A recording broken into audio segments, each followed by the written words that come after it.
r/AITA coworker stole my wife but DNA test exposed their lies about baby. AITA for destroying my cheating wife and coworkers' lives after they tried to steal my baby.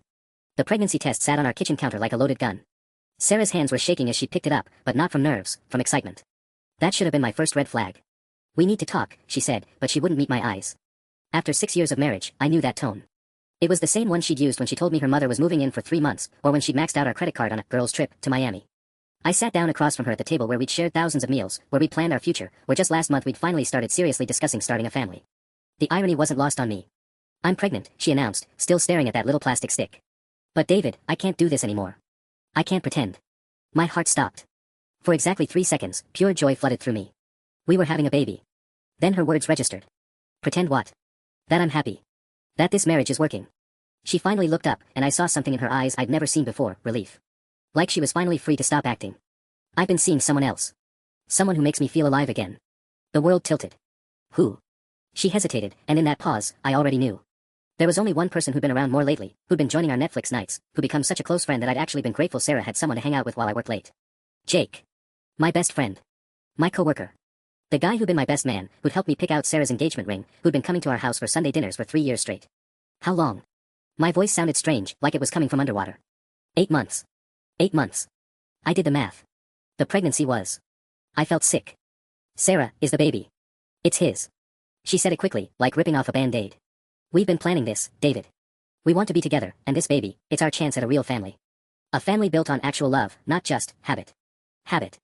6 years of marriage, and she called it habit. I want a divorce, she continued, her voice gaining strength like she was reading from a script they'd rehearsed. Jake's already looking for a bigger apartment for the 3 of us. We'll make this as easy as possible for you. Easy. She was stealing my life and calling it easy. But something nagged at me. The timeline felt wrong. 8 months ago was March, and March was when Sarah and I had been trying to reconnect after a rough patch. March was when we'd had that amazing weekend in the mountains, when we talked about our future, when we'd been intimate more than we had in months. March was also when Jake had started acting weird around me at work. "I want a paternity test," I heard myself say. Sarah's face went white. "David, I just told you. I want a paternity test," I repeated, louder this time. "If you're so sure it's his, then prove it." The look that flashed across her face, panic, anger, something else I couldn't identify, told me everything I needed to know. I was about to discover just how deep this betrayal really went. The next 2 weeks were torture. Sarah moved into our guest bedroom to give us both space to think, but I could hear her on the phone at all hours, whispering urgently. She thought I couldn't hear her, but our house had thin walls, and betrayal has a way of sharpening your senses. "He's demanding the test, Jake. I told you this would happen." "No, I can't just refuse, that'll look even worse. We stick to the plan." The plan. There was a fucking plan. Work became a minefield. Jake acted like nothing had changed, still dropping by my cubicle with coffee, still cracking jokes about weekend plans. The audacity was breathtaking. 3 times I caught him smirking when he thought I wasn't looking. Once, I saw him texting during a meeting and could swear I glimpsed Sarah's name on his screen. "You seem distracted lately," my manager, Patricia, mentioned during our weekly one-on-one. "Everything okay at home?" I wanted to scream. I wanted to tell her that my wife was pregnant with my best friend's baby, or maybe my baby, I still wasn't sure which was worse. Instead, I just nodded and mumbled something about wedding planning stress. The lie tasted like acid. But Patricia's concern sparked something. If Jake was bold enough to text Sarah during work meetings, what else had he been doing on company time? I started paying attention, really paying attention. Jake took long lunches on Tuesdays and Thursdays, the same days Sarah claimed to have prenatal yoga. He was constantly on his phone, even during client calls. Last week, I'd seen him printing something personal on the company printer, quickly shoving the papers into his bag when I walked by. "Hey, buddy," he said, appearing at my desk like he'd materialized from thin air. "Want to grab lunch? You've been pretty quiet lately." The casual concern in his voice made my skin crawl. "Can't today. Meeting with Patricia about the Morrison project." Right. That's a big one." He leaned against my desk, and I caught a whiff of cologne, expensive cologne. When had Jake started wearing expensive cologne? "Hey, weird question, but you and Sarah seem a little tense lately." "Everything cool." The sheer balls of this guy. He was asking about tension in my marriage while actively destroying it. "Just the usual married couple stuff," I managed. "You know how it is." "Actually, I don't."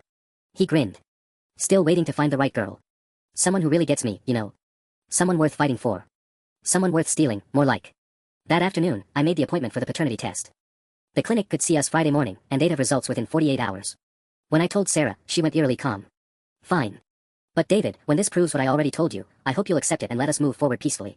Of course, I lied, just as smoothly as she had been lying for 8 months. But Thursday night, everything shifted. I was getting a glass of water around midnight when I heard Sarah's voice through the guest room door, clearer than usual. She must have thought I was asleep. "What if the test shows it's David's?" Her voice was strained, frightened. "Jake, what if we're wrong about the timing?" I know we planned this perfectly, but what if?" "No, I can't just disappear. He'll find me. The child support thing only works if we're sure you're the father." I can't have him in our baby's life if there's any chance. Child support. They weren't just stealing my wife and potentially my child. They were planning to make me pay for the privilege of losing everything. The pregnancy wasn't an accident. This whole thing was a carefully orchestrated heist, and I was the mark. But they'd made one crucial mistake. They'd underestimated what a desperate man with nothing left to lose was capable of discovering. Friday morning arrived like a funeral march. The paternity test appointment was at 10 a.m., but I'd been awake since 4, sitting in the dark kitchen with my laptop, doing what I do best, digging through data. 8 months of lies leaves a digital trail, and Jake had been sloppy. Company email logs, badge swipes, expense reports, it was all there if you knew where to look. And after 12 years in software engineering, I definitely knew where to look. Jake had been using his company credit card at hotels during client meetings that didn't exist. He'd been badge swiping into empty conference rooms on floors where his department never worked. Most damning of all, he'd been accessing our company's legal database to research paternity laws and child support calculations. On company time. Using company resources. To plan how to steal my wife and child. Ready? Sarah appeared in a kitchen doorway, already dressed. She looked nervous but determined, like an actress about to perform the role of her lifetime. Born ready, I said, closing my laptop. This'll put everything to rest. The clinic was sterile and cold, matching my mood perfectly. The technician, a middle-aged woman named Carol, explained the process with practiced efficiency. A simple cheek swab from each of us, and we'd have answers by Monday morning. Any questions? Carol asked. Just one, I said, looking directly at Sarah. What happens if the father isn't who we think it is? Sarah's hand instinctively moved to her barely there bump. It won't change anything, David. I know who I want to be with. But her voice wavered just enough. Just enough for me to know that Thursday night's phone call had rattled her more than she was letting on. After the clinic, Sarah went to run errands, probably to meet Jake and strategize their next move. I went back to the office, but not to work. I had my own strategizing to do. Hey David. My teammate Marcus rolled his chair over. You see the memo about the Morrison project? Patricia wants us to loop in someone from Jake's team for the security audit. Actually, I said, an idea crystallizing, I think there might be some security concerns we should discuss with Patricia first. Privately. Marcus raised an eyebrow. What kind of concerns? I pulled up Jake's badge access logs on my screen. The kind where someone's been accessing systems they shouldn't be accessing, during hours they shouldn't be here. Shit, man. That's serious. Yeah. I saved the files to an encrypted folder. It is. The weekend crawled by like torture. Sarah and I barely spoke, moving around each other like polite strangers. She went out both Saturday and Sunday, spending time with my sister, she claimed, though her sister lived in Portland and Sarah's car never left the city based on the mileage. Sunday night, she got another phone call. This time, I was ready. I downloaded an app that could record conversations through thin walls, the kind of thing that would have made me feel like a stalker a month ago but now felt like survival. David's been acting strange, Sarah whispered. Stranger than usual. No, not suspicious exactly, but he's been on his laptop constantly. I think he suspects something about the timeline. Jake, what if he figures out we were planning this before I even got pregnant? Before she even got pregnant. The room spun. They hadn't just hidden an affair, they'd planned the pregnancy. They'd calculated when to conceive, whose child it would be, how to maximize their financial advantage. Sarah had been playing me for months, pretending to want a family while orchestrating the perfect betrayal. If the test says it's his, we move to plan B, Sarah continued. The abuse allegations we discussed. I know it's extreme, but if he fights for custody. I can't let him have any rights to this baby, Jake. This is our family. Abuse allegations. False abuse allegations to steal my child. My hands were shaking as I stopped the recording. I thought I'd hit rock bottom, but they brought mining equipment. Monday morning couldn't come fast enough. But I wouldn't be waiting passively for those results anymore. I had my own plans now. Monday morning, I arrived at work an hour early. The office was nearly empty, just security guards and a cleaning crew finishing up. Perfect. I'd spent the entire night preparing my evidence folder, screenshots, access logs, email timestamps, even photos of Jake using the company printer for personal documents that I'd secretly taken weeks ago. Everything was organized, cross-referenced, and irrefutable. But first, I needed to make one more discovery. Jake's workstation was 3 cubes down from mine, and he always left his computer logged in, a security violation that suddenly seemed very relevant. His desk was a mess of energy drink cans and takeout containers, but underneath the chaos, I spotted something that made my blood freeze. A printout from our company's HR portal. Specifically, the page about reporting workplace harassment and creating hostile work environments. I took a photo with my phone, hands trembling. They weren't just planning to steal my child, they were setting me up to lose my job too. Paint me as an unstable, potentially abusive husband who was harassing his wife's new boyfriend at work. Get me fired, destroy my reputation, eliminate my ability to fight for custody or pay for lawyers. It was brilliant. And absolutely sociopathic. David? You're here early. Patricia's voice made me jump. I spun around, probably looking guilty as hell. Couldn't sleep, I said, which was completely true. Figured I'd get a head start on the Morrison documentation. She studied my face with the sharp attention to detail that made her such a good manager. You look terrible. When's the last time you took a real break? Actually, I said, making a split-second decision, could we talk privately when you have a chance? About those security concerns I mentioned Friday. How about now? My office. Patricia's office overlooked the city, floor-to-ceiling windows that normally made me feel important when I was called in here. Today, they just made me feel exposed. Like everyone could see exactly how my life was imploding. What's going on, David? And don't tell me it's just work stress. I'd rehearsed this moment, but sitting here, looking at Patricia's concerned face, all my careful planning crumbled. I think Jake Morrison has been using company resources inappropriately. That's a serious accusation. What kind of inappropriate use? I pulled out my folder, hand steadier now that I was finally taking action. Unauthorized system access, using company credit cards for personal expenses, accessing legal databases for non-work-related research. Patricia flipped through the documents, her expression growing darker with each page. David, this is extensive. How long have you been investigating this? I stumbled across some irregularities last week. The more I looked, the worse it got. She set down the papers and fixed me with a stare that could cut glass. Is there something personal between you and Jake that I should know about? This was it. The moment where I either came clean about everything or played their game better than they were playing it. Jake has been having an affair with my wife, I said quietly. She's pregnant, and they're planning to leave me. But I discovered they've been coordinating this whole thing during work hours, using our systems to research legal strategies. Patricia's eyes widened. Jesus, David. I'm sorry. That's horrible. It gets worse. I found evidence they're planning to file false harassment claims against me here at work. Make me look unstable so I can't fight for custody. Show me. I handed her the photo of the HR printout. Patricia stared at it for a long moment, then picked up her phone. Cancel my morning meetings, she told her assistant. And ask HR to join me immediately. She hung up and looked at me with something between sympathy and steel in her eyes. David, you should know, Jake requested a meeting with me this afternoon. Said he needed to discuss some concerning workplace behavior he'd witnessed. The trap was closing, but not on me. Patricia, I said, there's something else you need to know. I'm expecting paternity test results any minute now. My phone buzzed. Text message from the clinic. Results are ready for pickup. My phone felt like it weighed 1,000 pounds in my hand. The text from the clinic stared back at me. Results are ready for pickup. I need to go, I told Patricia, standing abruptly. Can we continue this when I get back? Of course. And David? She leaned forward. Whatever those results say, we'll handle the Jake situation appropriately. Document everything from here on out. The drive to the clinic took 15 minutes, but it felt like hours. My mind raced through every possible scenario.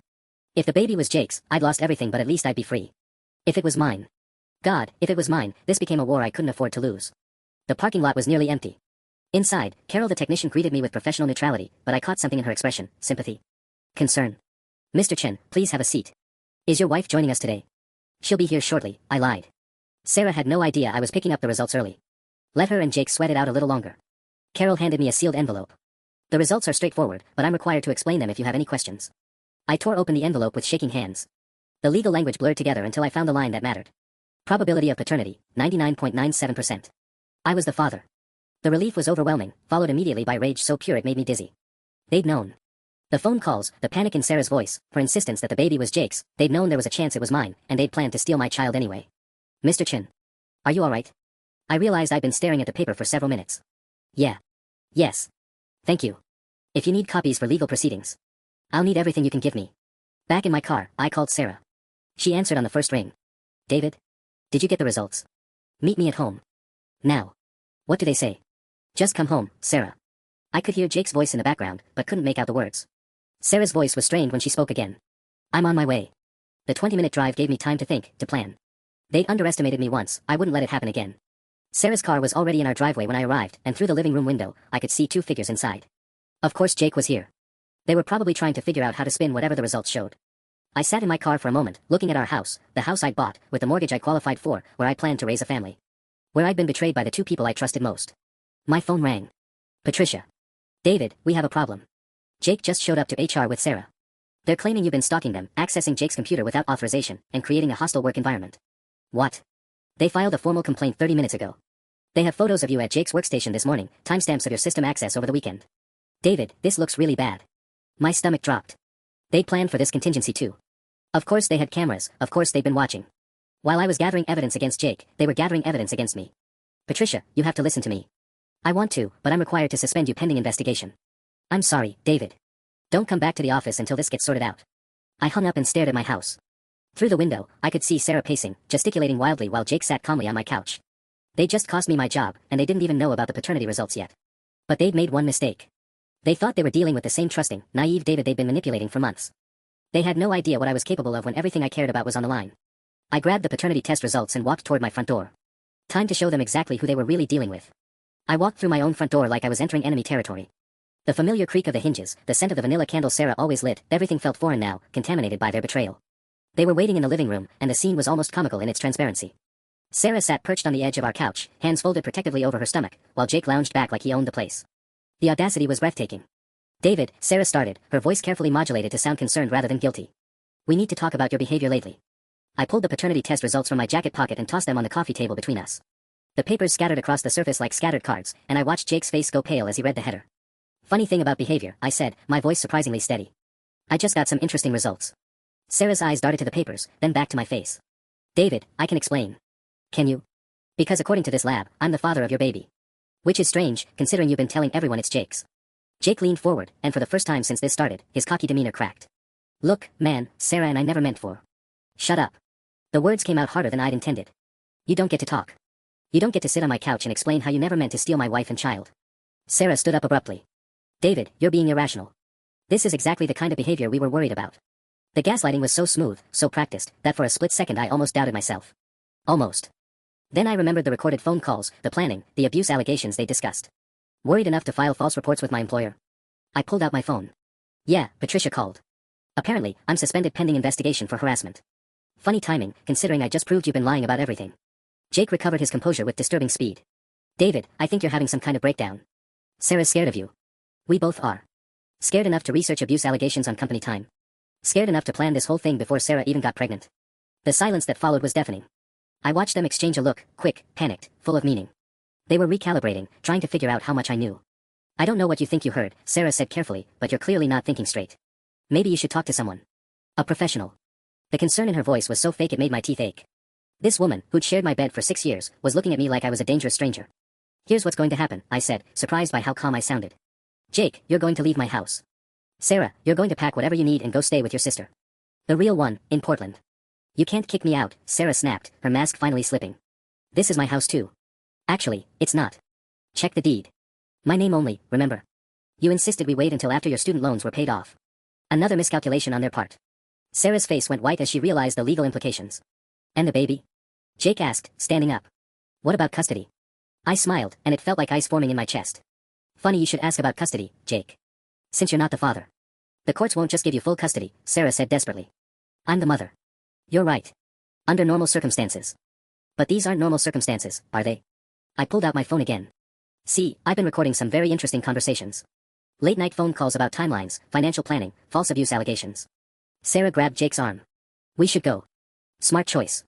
You have 1 hour to get whatever you need. After that, any communication goes through lawyers. As they moved toward the door, Jake turned back. You think you've won something here, David? You've just guaranteed your kid grows up in a broken home. No, I said quietly. I've guaranteed my kid doesn't grow up thinking lies and manipulation are normal. After they left, I stood in my living room, truly my living room now, and tried to process what had just happened. I'd won this battle, but the war was just beginning. Sarah wouldn't give up easily, and Jake. Jake was smarter than I'd given him credit for. They'd already cost me my job, and they'd try to cost me more. But for the first time in months, I felt like I could breathe. My phone buzzed with a text from an unknown number. This isn't over. I looked out the window at the empty driveway and smiled grimly. No, it definitely wasn't over. The next morning, I woke up to the sound of police sirens in my driveway. Through my bedroom window, I watched 2 patrol cars pull up, followed by Sarah's Honda. My stomach dropped as I saw her get out, pointing toward my house while talking animatedly to the officers. Even from a distance, I could see she'd been crying, or at least wanted it to look that way. I threw on clothes and met them at my front door before they could knock. Officers, can I help you? The older cop, a weathered guy with sympathetic eyes, stepped forward. Mr. Chin. I'm Officer Martinez. We received a report about a domestic disturbance yesterday. Mind if we ask you a few questions? Behind him, Sarah stood next to the second officer, her arms wrapped protectively around herself. She looked small, vulnerable, scared. It was a masterful performance. Of course, I said, keeping my voice level. Though I'm not sure what domestic disturbance you're referring to. Your wife claims you threatened her and her friend yesterday, forced them to leave the house against their will. I looked directly at Sarah. Did she mention that I discovered she's been having an affair? And that the paternity test proved the baby she claimed wasn't mine actually is? Officer Martinez's expression shifted slightly. Sir, regardless of marital issues, we need to ensure everyone's safety. Absolutely. Would you like to see the paternity test results?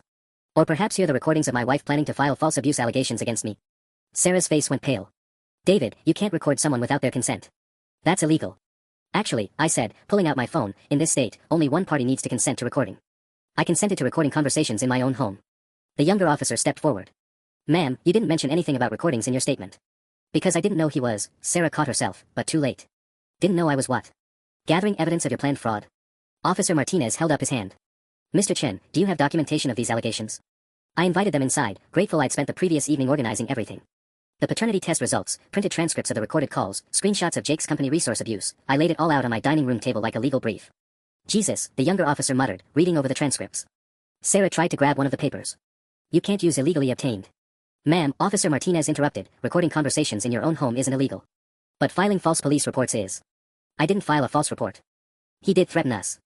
I told them to leave my house, I clarified. After discovering they'd been planning to steal my child and destroy my career. I'd say that's pretty reasonable. My phone rang, Patricia from work. I glanced at the officers. Mind if I take this? It might be relevant. David? Patricia's voice was tight. We have a problem. Jake never showed up for his interview with HR yesterday. And when security went to check his workstation, his computer was wiped clean. Everything. Emails, files, browser history, completely scrubbed. I put the phone on speaker. Patricia, I have 2 police officers here. Could you repeat that? Jake Morrison appears to have destroyed evidence and fled. We're treating this as a serious security breach. Also, after reviewing your documentation more thoroughly, we're reversing your suspension. In fact, we might need you to help with the investigation. Sarah was backing toward the door, her performance crumbling. I need to go. I'm not feeling well. Ma'am, Officer Martinez said firmly, we're not done here. Actually, I said, a terrible thought occurring to me, officers, you might want to check if Jake Morrison has left town entirely. Because if he has, and my wife is planning to follow him. Sarah's face confirmed my worst fear. They weren't just trying to steal my child, they were planning to disappear with the baby entirely. Ma'am, we're going to need you to come with us for further questioning. As they led Sarah away, she looked back at me with pure hatred. You have no idea what you've just started, David. Standing in my doorway, watching them drive away, I realized she was probably right. But I was done being the victim in their story. The arrest should have felt like vindication. Instead, it felt like stepping into quicksand. Sarah made bail within 6 hours, courtesy of her parents, who drove down from Seattle the moment she called. I watched from my living room window as they pulled into what used to be our driveway, their faces grim with determination. Sarah's mother shot a look toward my house that could have melted steel. My phone hadn't stopped ringing. Sarah's sister called me a manipulative bastard before I hung up. Her college friends were blowing up social media with posts about supporting survivors and believing women. The narrative was already shifting. I was becoming the vindictive husband who'd weaponized the legal system against his pregnant wife. The irony was suffocating. David? Patricia's voice cut through my spiral. I'd answered without checking the caller ID. We have another problem. I sank into my kitchen chair. What now? Jake cleaned out his apartment. Landlord says he gave notice 3 weeks ago. 3 weeks, David. This wasn't a panic move, they've been planning to disappear for almost a month. My blood went cold. What about his security clearance? His access to client data? That's what has us worried. We're doing a full audit, but if he copied sensitive information. Patricia's voice trailed off. David, this could be bigger than workplace affair drama. We might be looking at corporate espionage. Corporate espionage. Jesus. I thought I was dealing with cheating and fraud, turns out I'd stumbled into something that could destroy our entire company. There's more, Patricia continued. Legal wants to meet with you tomorrow. They're considering filing criminal charges against Jake for theft of proprietary information. But David, they need to know if there's any chance you were involved. What? The accusation hit like a physical blow. Patricia, you know me. I do. But Jake's been telling people you two were planning this together. That the marriage drama was a cover story. He's claiming you helped him access the systems in exchange for a cut of whatever he was planning to sell. The room spun. Even from whatever hole Jake had disappeared into, he was still destroying my life. Still 3 steps ahead.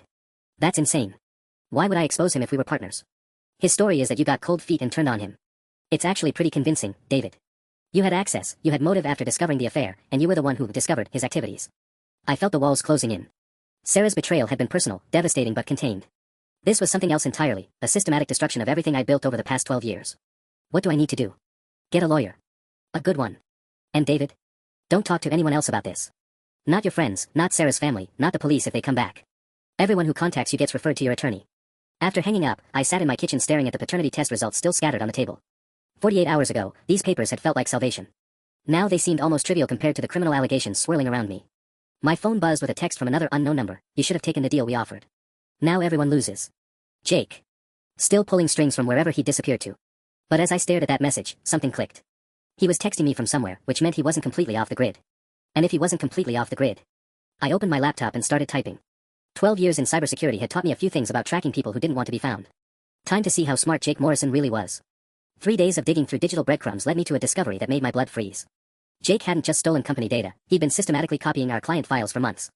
Patent applications, financial projections, merger documents worth millions. The USB logs showed massive data transfers going back to January, long before Sarah's pregnancy announcement. This wasn't about love or even revenge.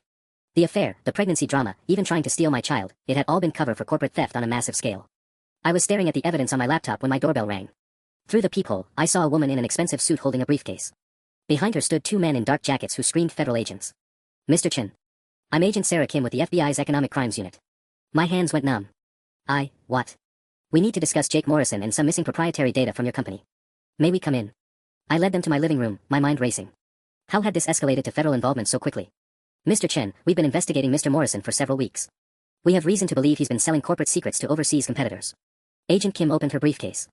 What we need to know is whether you were involved. I reported him to my company. Why would I do that if we were partners? Could be you got scared.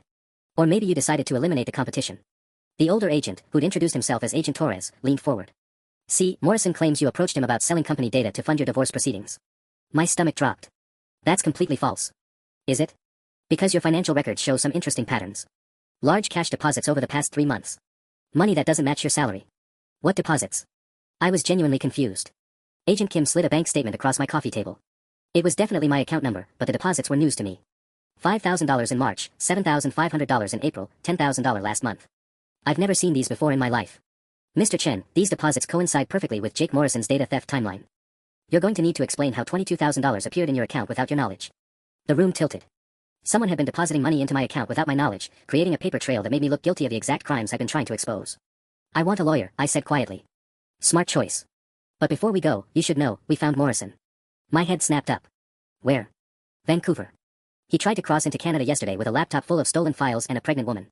Agent Kim's expression was unreadable. The woman claims she's fleeing domestic abuse. Says her husband framed her boyfriend for crimes he committed himself. Sarah. She'd actually tried to flee the country with Jake, using my own child as a prop in their victim narrative. Are they in custody? Morrison is. The woman, that's complicated. She's claiming refugee status, says she fears for her and her unborn child's safety if she's forced to return to you.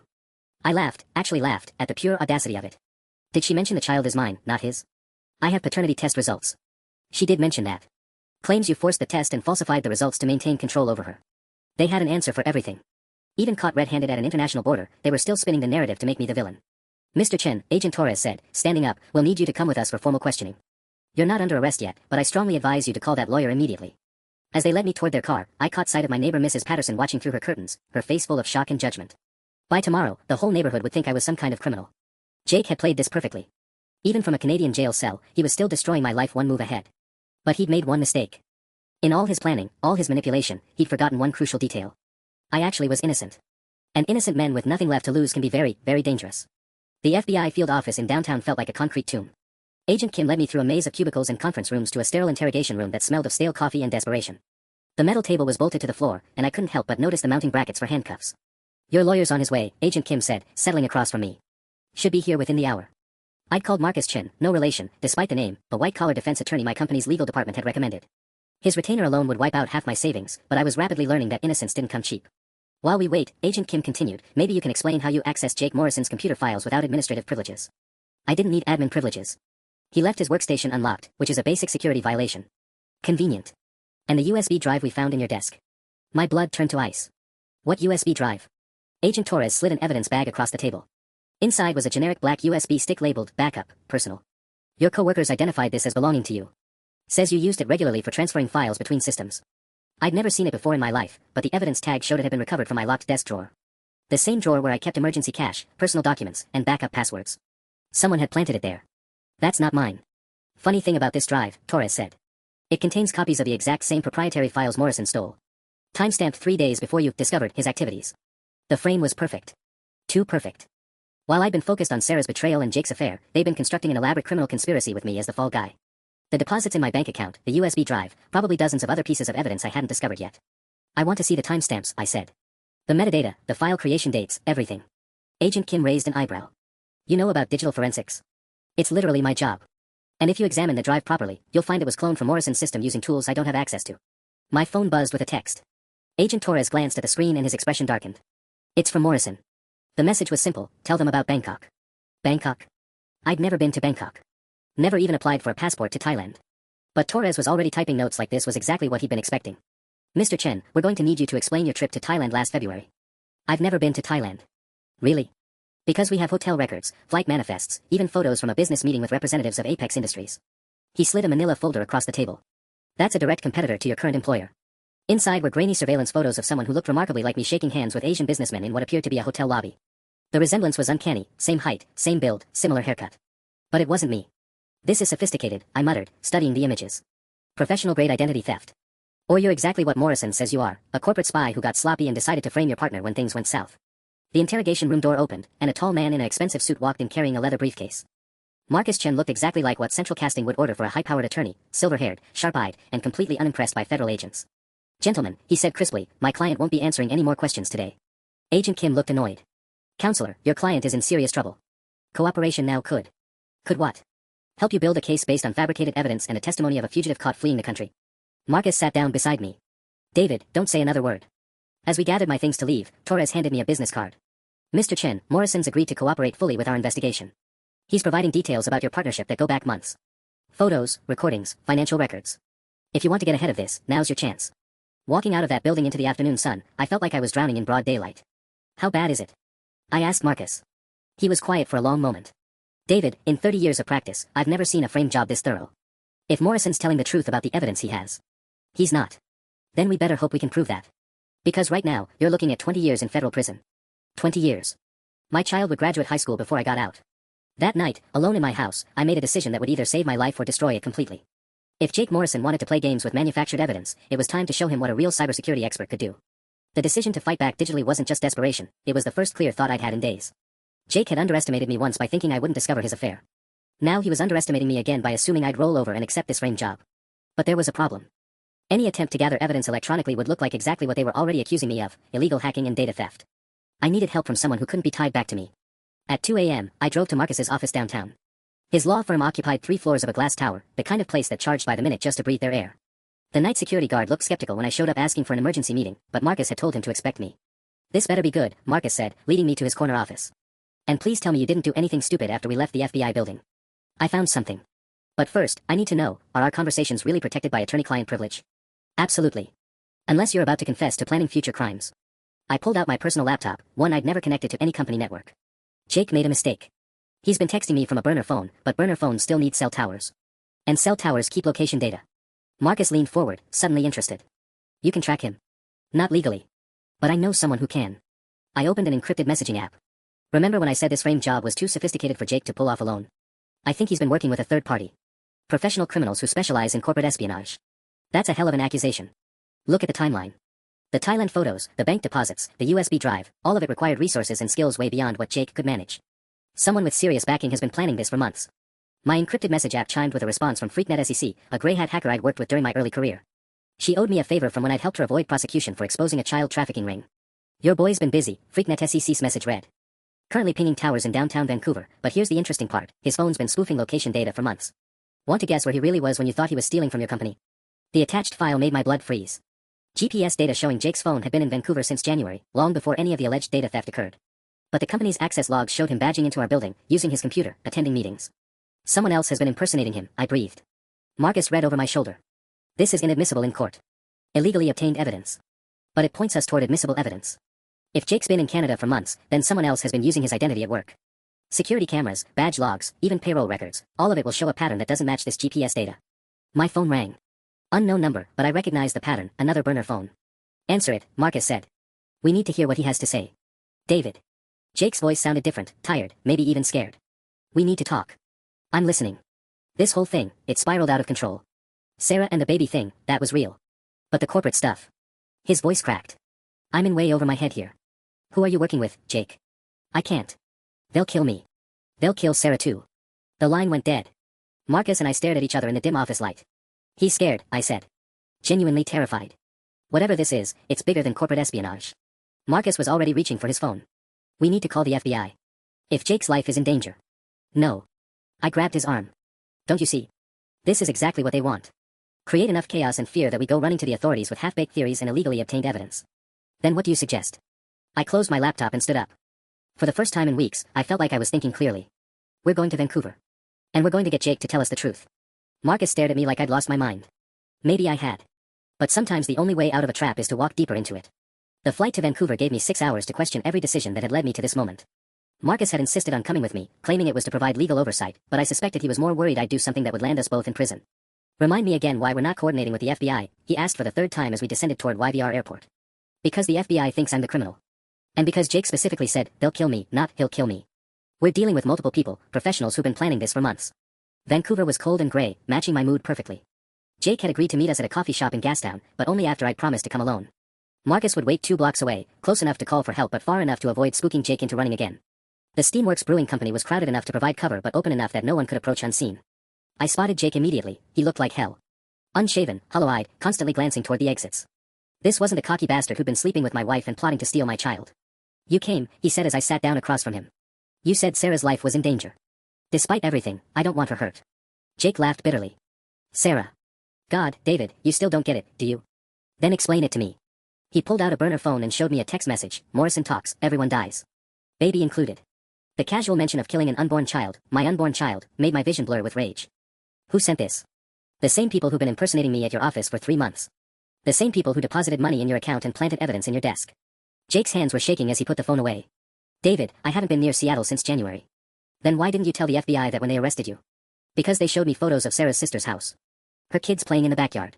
Her husband walking to his car. His voice cracked. These people don't make idle threats. The pieces started clicking together. The real target isn't your company's data, is it?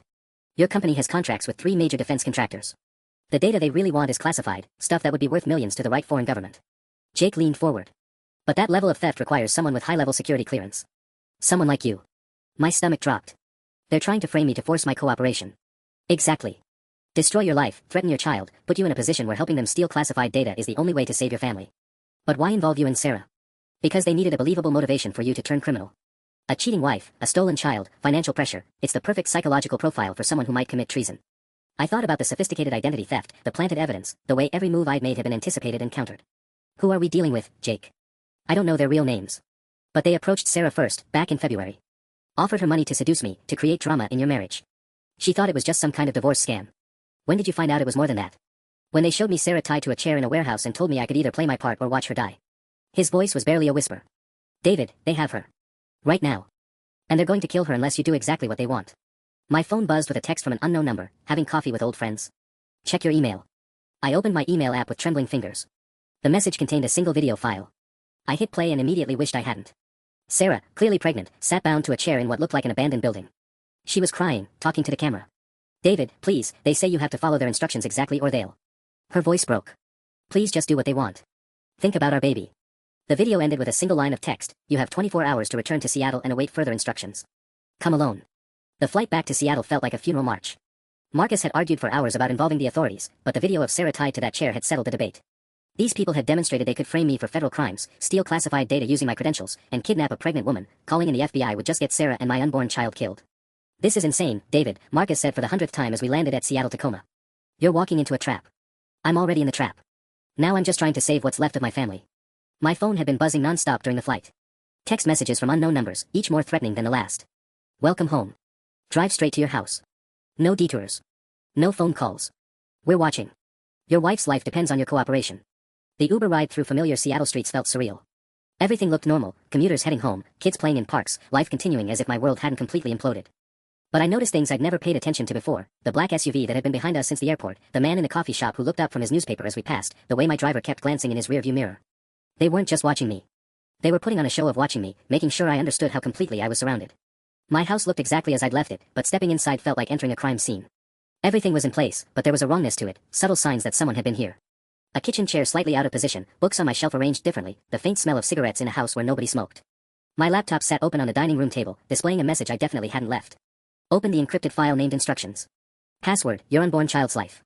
The file contained a detailed dossier on Project Blackwater, a classified defense contract my company was bidding on. Advanced encryption protocols for military communications, worth hundreds of millions to whoever could crack or steal them.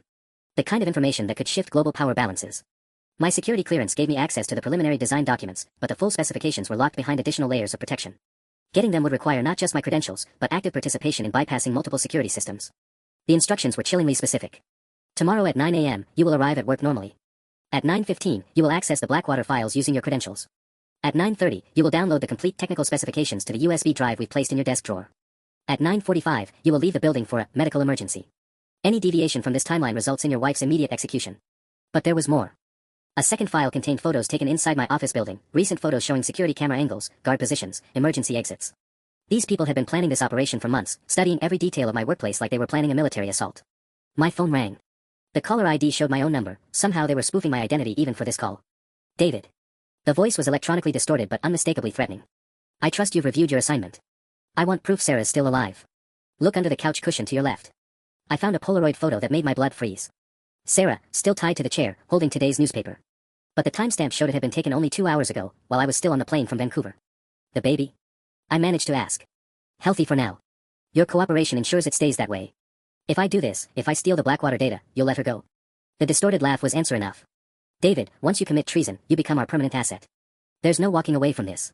The call ended, leaving me alone in my violated home with a crushing realization that tomorrow I would either become a traitor to my country or watch my wife and child die. But as I sat there in the growing darkness, a different realization began to form. They'd made one crucial mistake in their perfect plan.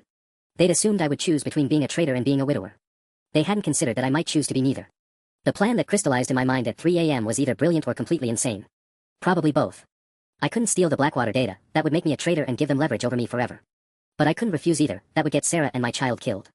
The only solution was to make it impossible for them to use me while simultaneously exposing their entire operation. But first, I needed to know exactly who I was dealing with. I spent the pre-dawn hours doing what I should have done weeks ago, real cybersecurity work. Not the panicked evidence gathering I'd been doing, but methodical, professional digital forensics. The kind of deep dive investigation that had made me valuable enough to target in the first place. The burner phone numbers they'd been texting from were spoofed, but the spoofing software left digital fingerprints if you knew where to look. The email containing Sarah's video had been routed through servers in 3 countries, but the metadata showed signs of a specific encryption protocol used almost exclusively by one organization. Kozlov Security Solutions. A private military contractor that specialized in corporate intelligence gathering for foreign clients. According to their public filings, they were based in Montenegro and had contracts throughout Eastern Europe. According to the classified briefings I'd read in my security clearance work, they were suspected of being a front for Russian intelligence operations. I wasn't just dealing with criminals. I was dealing with foreign agents conducting an active espionage operation on American soil. At 6 a.m., my doorbell rang. Through the peephole, I saw a delivery driver holding a package. No truck visible on the street, no uniform I recognized, and the man's posture screamed military training. Inside the package was a tablet computer, already powered on and displaying a live video feed. Sarah sat in what looked like the same warehouse, but now she wasn't alone. A man in tactical gear stood behind her chair, his face obscured by shadows. In his hands was something that made my heart stop, ultrasound equipment. Good morning, David. The electronically distorted voice came through the tablet speakers. We thought you might like to see your child before you go to work today. They moved the ultrasound wand across Sarah's belly, and suddenly there it was, my baby, moving and alive on the grainy screen. 10 fingers, 10 toes, a strong heartbeat. The most beautiful and terrifying thing I'd ever seen. Healthy development, the voice continued. But babies in stressful environments are fragile. Anything could happen if the mother experiences trauma. The message was clear. They weren't just threatening to kill Sarah, they were threatening to torture her, to make sure I watched my child suffer along with her. Your timeline hasn't changed. Be at your office in 2 hours. Download the Blackwater files. Leave immediately afterward. And then you become a very wealthy asset in our organization. We take care of our people, David.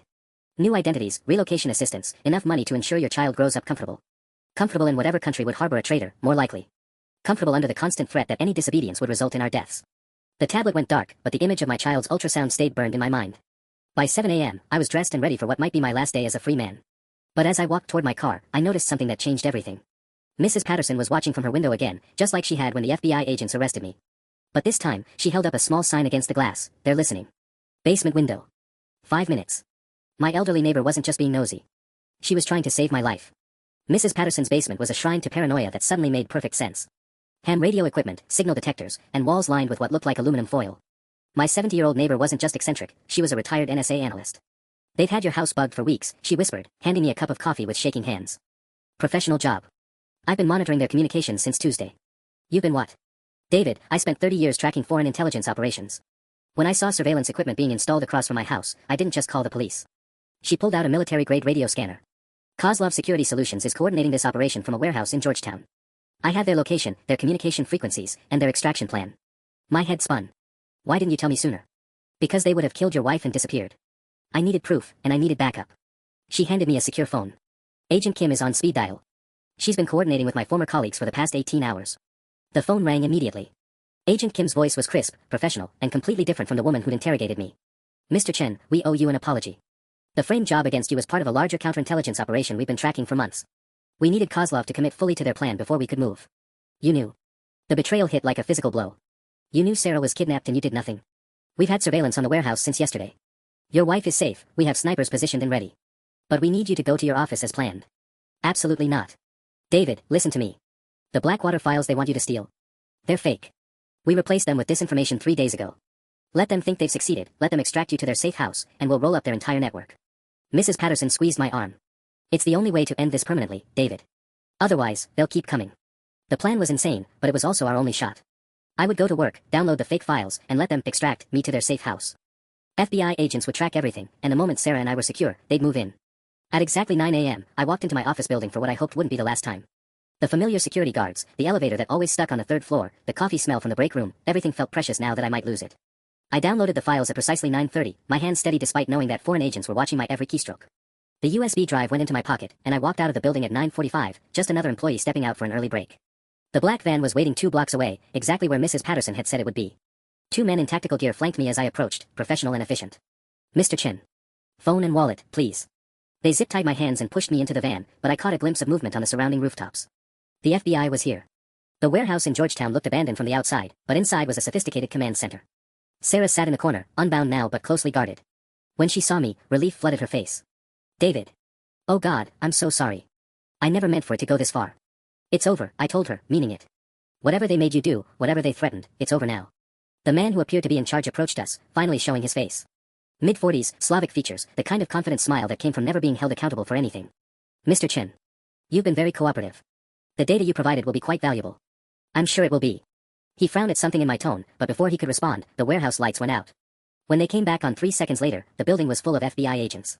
6 months later, I stood in the courthouse steps holding my 3-week-old daughter, Emma. Sarah stood beside me, our marriage stronger for having survived something that should have destroyed it. The Kozlov agents were facing life sentences for espionage, kidnapping, and conspiracy.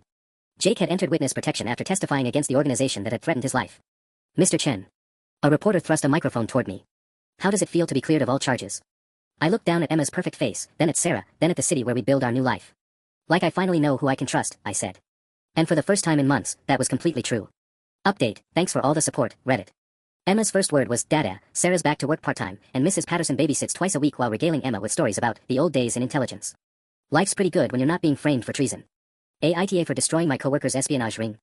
Definitely NTA, ***.